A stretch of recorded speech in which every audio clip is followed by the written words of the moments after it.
Stories. The channel that tells you scary stories. The true story of the time my father saw a werewolf by Peter Bernard. Most of the stories we present on this channel are supposedly real. That's what people claim when they send them to us. But this next story was told to me by my father when I was younger. I could tell by how frightened he was when he told the story that as far as he was concerned, it was most definitely very, very real. This all happened before I was born, back in the Bronx of the 1950s. My father told me a few stories about driving a cab all night, then working in a factory all day. He said the only place to get coffee late at night back then was White Castle, and that it was terrible, but it helped you to stay awake. One time I was talking about my favorite monsters. I explained that Bigfoot was real, unlike werewolves and the Frankenstein monster, which were only in the movies. My father took exception to this. He insisted to me that werewolves were most definitely 100% real. I laughed, but he got angry and I stopped laughing very quickly. He told me he once gave a cab ride to a werewolf, so he knew from first-hand experience that they were real. He told me this wasn't a joke, and that I should watch myself when I was out alone on the night of the full moon. It was clear he was not joking around, so I kinda started wondering how crazy he might be. I couldn't figure out what he was talking about at all. Fortunately for all of us, he elaborated and told me the entire story. It was back during his first month working as a cab driver at night. A call came in for a ride, and the guys who worked there started snickering to themselves, so my father knew something was up. They told him this guy calls every single month on the night of the full moon, and he always wants to go to the exact same place. My dad was scared and he said he didn't want the fare, but they told him that since he was the rookie, he had to take it or get fired. So he took it. He got to the location to pick up the guy, and the guy got in with a really intense look on his face. He was kind of nondescript in most ways, but he wouldn't make eye contact with my father. He would only stare straight ahead of himself, never blinking his eyes. He gave my father the corner he wanted to get dropped off on, and they were off toward their destination in no time. The Bronx back then wasn't burning down, but it wasn't a rich place either. Very working class. People were mostly nice, but you'd better not mess with them or waste their time. There was nobody out at that hour. Even the cops were all at White Castle. If this guy turned out to be a nut, my dad was going to have to fight him off on his own with no help from anybody. The guy starts seeming like he's more and more uncomfortable. He seems to be sweating, and he tells my father to drive faster. No matter how fast he goes, the guy shouts that he needs to go faster still. Faster, faster. Soon, my father's pulling car stunts all over the Bronx just to get to the location this guy asked for and to get him out of his life. As they got close to the requested corner, my father realized where they were headed. Woodlawn Cemetery. Woodlawn Cemetery in the middle of the night? Why did this nut want to go there? As they pulled up, my father saw that nobody else was around, so it didn't look like an ambush or anything like that. He pulled over to the curb, and before he could even turn around and tell the guy how much the fare was, he was out the door and leaping over the fence into the cemetery. And from the other side of the cemetery wall, my father heard a wolf howling. I asked, "What did you do?" He answered, "I got the hell out of there. I went right back to the station and gave those idiots a piece of my mind." "Did they apologize?" I asked. "No, they laughed at me," he answered. "The angrier I got, the funnier it was to them. But I don't ever want to hear you laughing about werewolves. Werewolves are real. They live all around us, so you'd better watch yourself." And that was the end of that. I never questioned him about it again. Did he actually see a werewolf? Or maybe just a nutty guy? Or maybe even just someone pulling a prank on him with the help of the taxi dispatcher? To my father's dying day, he was 100% certain that the cab company he used to work for had a monthly repeat ride booked by the Dogman. Do you have a scary story you want us to read on the show? Just call our voicemail hotline, 804-LIST-SCARY. That's 804-537-2279. And now for something completely scary. Not Your Average Ouija Board Story, read by Madeline Starr. I haven't owned or used a Ouija board for over 3 years now, but when I was 15, 16, 17, I owned several and nearly always carried one with me in my backpack. My friends and I all figured we were like apprentice devil magicians or something. It was me, Allison, Keisha, and Gretchen, or the Four Muscatels, as my idiot father used to call us. We would go out to this place in the forest, planning on summoning demons or some crap like that, but usually we'd just sit down there with the Ouija board instead. Our favorite place to go was this abandoned one-room cabin in the woods, where we knew for a fact that a lady had been killed back in the 1940s or 1920s or something. Every time we used the Ouija board at the abandoned cabin, we'd get different characters talking to us each time. Or at least they'd give us different names each time. Every second or third session, though, we'd get this entity that referred to itself as Wemo. Wemo, besides giving us his stupid-sounding name, was only able or willing to answer questions in a yes or no fashion. Over the course of 3 summers, we had learned that Wemo claimed to be the spirit not of anyone who had died at that place, but the spirit of the imaginary childhood friend of the woman who had been murdered here.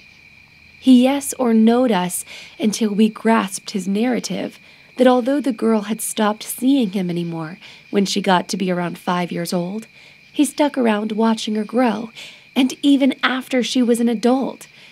He told us how she was raised by her mother, and the two lived dirt poor alone in that shack.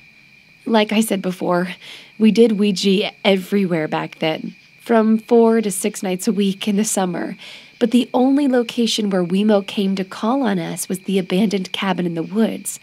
So we, among ourselves, started calling it Wemo's cabin. No wonder my brother and my classmates all said we spoke our own secret language. I guess in a way we did. One time we headed out to the woods as a trio. Gretchen couldn't hang out with us. It felt weird without her, and Keisha flat out said we should just go to one of our parents' homes and play a board game or watch a comedy on YouTube.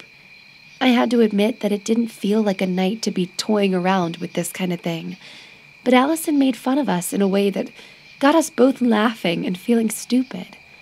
Once the mood was lightened, we joked around and sang songs with lyrics changed to make fun of each other, and we headed deeper and deeper into the woods.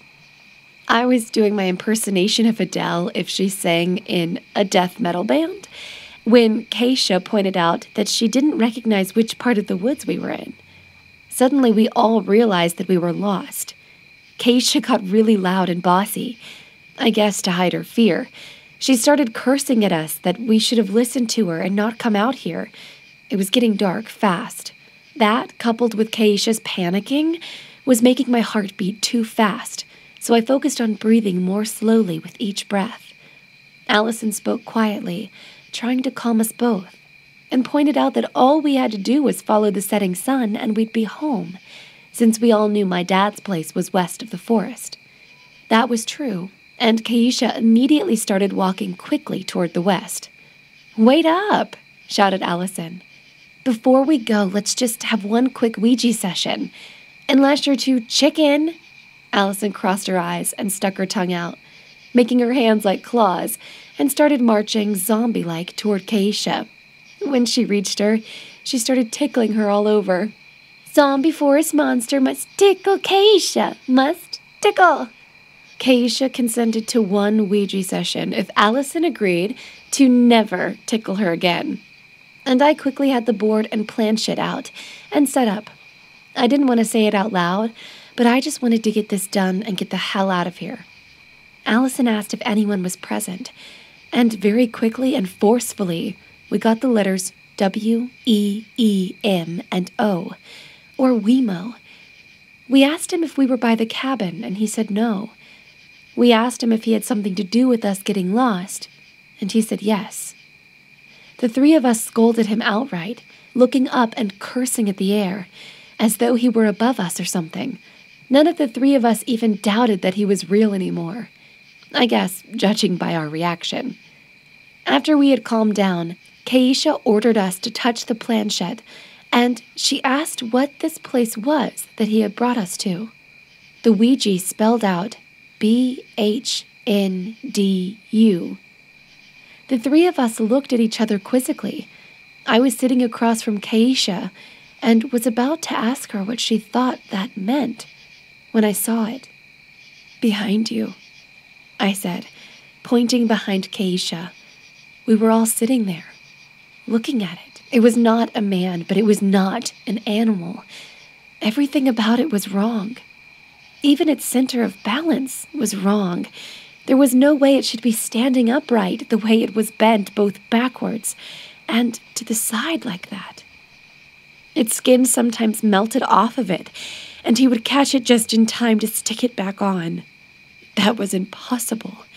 Nothing about it was possible, and everything about it was sickening. It reared back and screamed in a bubbly but incredibly loud voice. I have no idea what it was trying to say. Its vocal cords were probably melting and reforming, the same as the rest of it.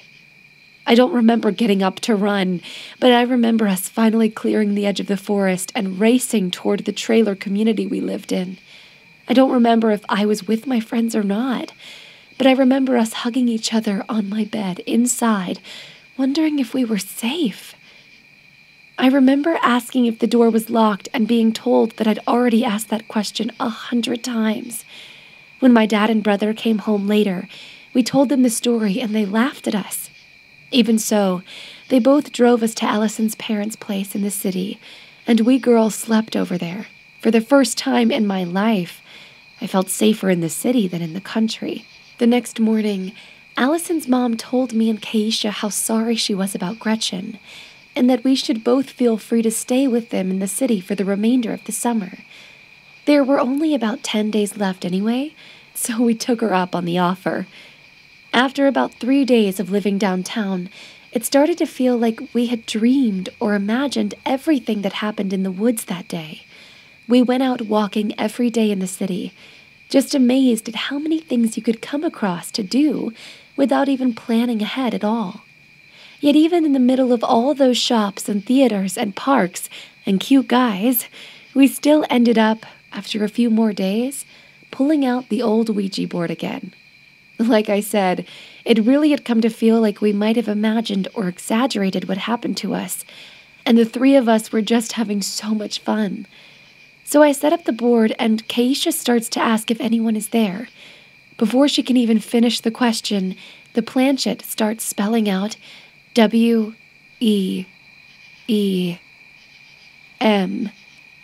We never let it finish. We threw the board, the planchette, and the box they came in out and took the can to the curb. Then we went back inside and watched a comedy on YouTube. The end. Did you know you can become a Scary Stories NYC paid subscriber for as little as $3 a month and get to hear secret scary stories that the public never gets to hear? It's true. Go to peterbernard.com to find out more. The Bland Man by Peter Bernard. Read by PQ River. A few years back, I became part of an online filmmakers collective. We started a project to collect wild sound, or background audio, from areas we lived in for the members from other parts of the world to share. This way, I could use audio from Bangkok while people in Denmark could play the sounds of New York cabs beeping in the films they made. One lovely autumn evening, I walked down the west side of Central Park recording and enjoying the sights and sounds. That is, I enjoyed it until this guy started walking along at the same speed as me, but slightly behind. He was keeping a pace too close to mine, like Romulans dogging the Enterprise, and it was making me uncomfortable. I decided to walk faster and put some distance between me and him, but then he sped up as well. This really got me annoyed, so I stopped short, make a right, walked to the edge of the sidewalk, and leaned against a phone pole. Pretended to be interested in my phone and give him a chance, to walk on. Except he didn't. Instead, he went to the light pole just past my phone pole, and he also pretended to be doing stuff with his phone. This was a bit much for me, so I started glaring at him. I studied his appearance. He looked like someone with a job, very bland and nothing about him out of the ordinary. At first I thought he was Caucasian, but then I wasn't sure. He was somewhat light-skinned, but had a tan. That's about all I could say for certain. His hair was dark and short, and he had no facial hair. Just the absolute least interesting features I'd ever paid attention to in my life. He was shorter than me, thinner, non-threatening in all ways, except for the fact that this utterly ordinary-looking stranger was apparently stalking me. He noticed me glaring at him, and I saw a flash of some sort of emotion on his face before he decided to walk on, which is what I'd been hoping he'd do for a while now. I stood there for a few more minutes, wanting to give him plenty of time to go on his merry way. I kept wondering why he was following me like that. It didn't seem like he was gay or flirting with me, so what was his deal?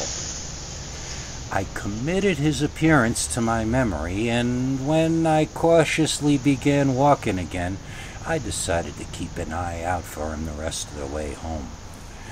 Pullover sweater, shirt underneath, Docker tight pants, a really boring kind of guy. I saw one like him on every block and found myself squinting at strangers to make certain they weren't him. Starting to really bum me out when I realized I was being ridiculous and getting paranoid. I picked out some loud music on my phone, laughed, turned up the volume on my earbuds, and decided to just go home. Then I saw him. Only it wasn't him, but it was. This time, he was a woman, and she was staring at me. That's impossible, I corrected myself. It must be that she just resembled the guy, and the reason she was looking at me was probably because I was staring at her in shock. It occurred to me I'd better keep a poker face the rest of the way home. I walked past and didn't look at her anymore. In fact, I don't know what I was looking at, because a few minutes later I walked straight into a guy wearing a denim jacket, looked up to apologize, and saw it was him. It was the guy who'd been stalking me. Only now he was dressed completely different, in jeans and, Converse sneakers. His hair was longer and he was smirking at me. He said something that I couldn't hear because my music was too loud. I tried to get around him, but wherever I turned, he moved to block my path.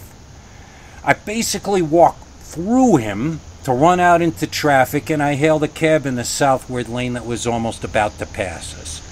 I dove inside, locked the door, shouted my address to the driver. We just got through the light before it changed, and we're out of the scene very quickly. Look out the rear view mirror and couldn't see the guy anywhere.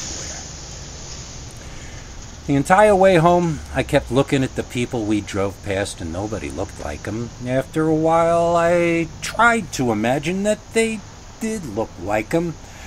I wanted to see if this was something I could be imagining and projecting, you know. I wasn't ever able to duplicate the experience no matter how hard I tried. The cab driver kept trying to make small talk, but I was too caught up in what I was doing to actually understand anything of what he was saying. When we got to where I lived, I owed him $5.50 plus a tip. I had a 20 in my pocket, and I needed to calculate how much change they asked for. While doing math in my head, I finally looked at the guy who had driven me home. It was him, the stalker.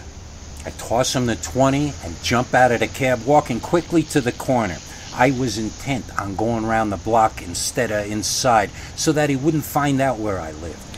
It dawned on me that I had actually said my address out loud to him, but even so, I walked around the neighborhood for 20 minutes before sneaking in one of the back entrances and heading upstairs to, calm down. Never seen anything resembling this man since, and haven't had any experience even vaguely like this again, at least so far. Most of the time when I think back on this experience, I chalk it up to me misinterpreting the intentions of the first guy, followed by me running into his relatives who were in from out of town for one night only. Hey, makes as much sense as any other explanation. Check out the audio podcast version of Scary Stories NYC, now available on iTunes, Stitcher, Google Play, and other popular podcatchers. Bigfoot Attacked My Tiny House. Scary Stories by Peter Bernard, Volume 1, now available on Amazon in paperback.